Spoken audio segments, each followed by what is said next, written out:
Hello, BookTube, and welcome to day 9 of Litmas. We're in the home stretch of Litmas. That's a literary event created by Adrian at Stripcover Lit, in which for 12 days at Christmas time we talk about literature, organized around prompts created by our host. And today, like yesterday, is going to be a short video because it's just about one quote, your favorite quote. Yesterday was writing, today is literature. And I had a whole bunch of people email me and leave comments and text me saying, "What gives? Your video was so short." But there's only so much that even I can do with one quote. And it's going to be the same thing today. And the quote about literature, I have one in mind. There are many, many that I could choose from, but there's one that always sticks in my mind.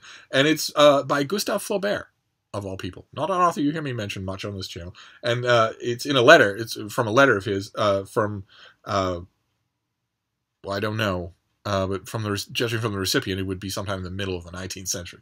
And he writes this: books are made not like children, but like pyramids, and they're just as useless. And they stay in the desert. Jackals piss at their foot, and the bourgeois climb up on them. Now, I think he was talking about big, respectable 3- and 4-decker novels.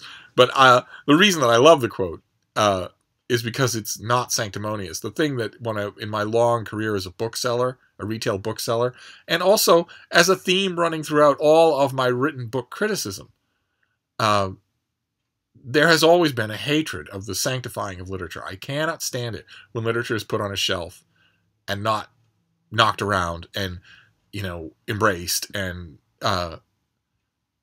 treated as your equal. Even when an author has a blazing amount of talent, they're still writing a book. They still want my money for it. They still want my attention, which is even more valuable than money. And that gives me every right to assess the job they do.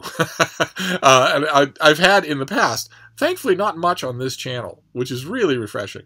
But in the past, in responses from readers and also from coworkers in bookstores, I've had a little of what in 2017 we now call pushback, or clapback, even worse, towards that attitude. Some people thinking, well, there's a high, pristine sanctity to literature. It's more of a religion than it is an activity. And those of us who know it quite well are its priests and priestesses. And there's a right way and a wrong way to do it. And if you don't know the right way, well, I'm here to enlighten you.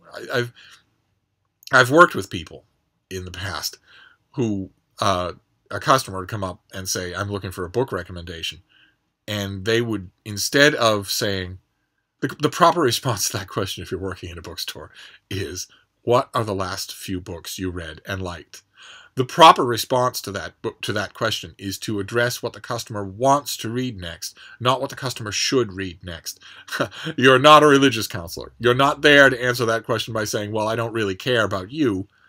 I want to know how old you are. I want to know your level of education, your formal level of education, and I want to know the last of the books that I approve of that you read and whether or not you had the approved response. And based on that, I will tell you what you must read next."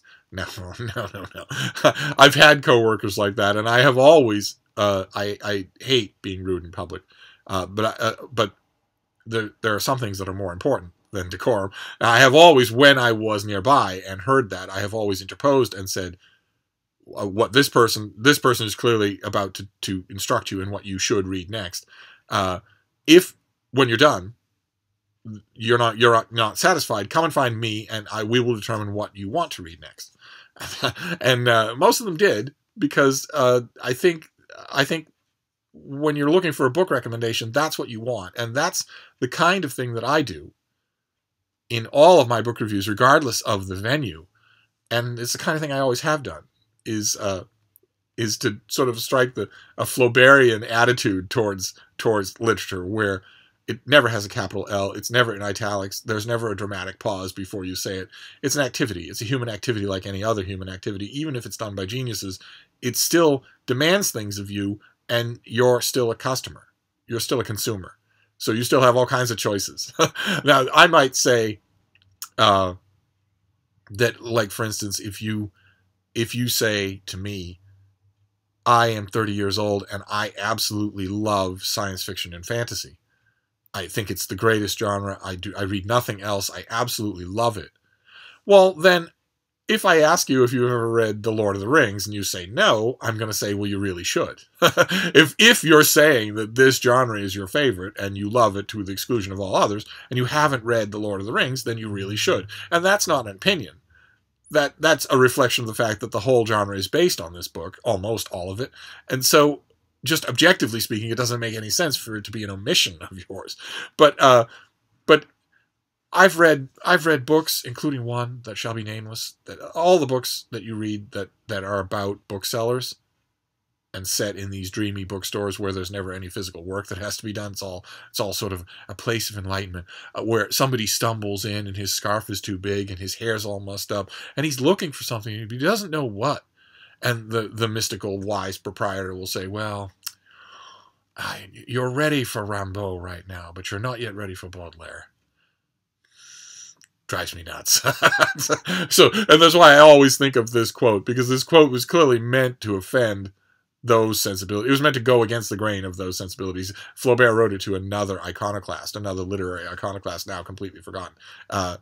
And Flaubert does it himself in his literature, which is the one and only thing that I like about his literature, is that it's clearly meant that way. In fact, the French tend to excel in that. They don't put literature on a pedestal at all. The good ones don't at all tend to do that. French novels that in Victorian literature, English Victorian literature, have such a notorious reputation of being not only waste of time, but censorious, vaguely, improper, are great for that. They dig right in, and they don't want the bourgeois to climb all over them.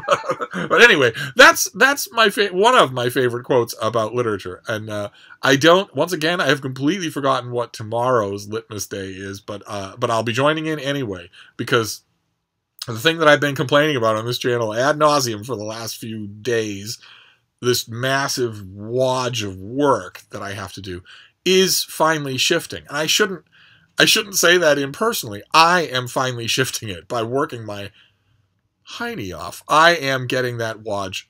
I'm slowly chipping away at it. There are 4 big pieces left to do. I'll do 2 today, and then 1 tomorrow, and 1 the day after that, and then it will be done. This cloud will be gone, and I'll be able to concentrate more on BookTube, where I should be concentrating. But regardless of that big raft of work, I will still be back for Litmas tomorrow, if nothing else. So I'll see you then. Thank you, BookTube.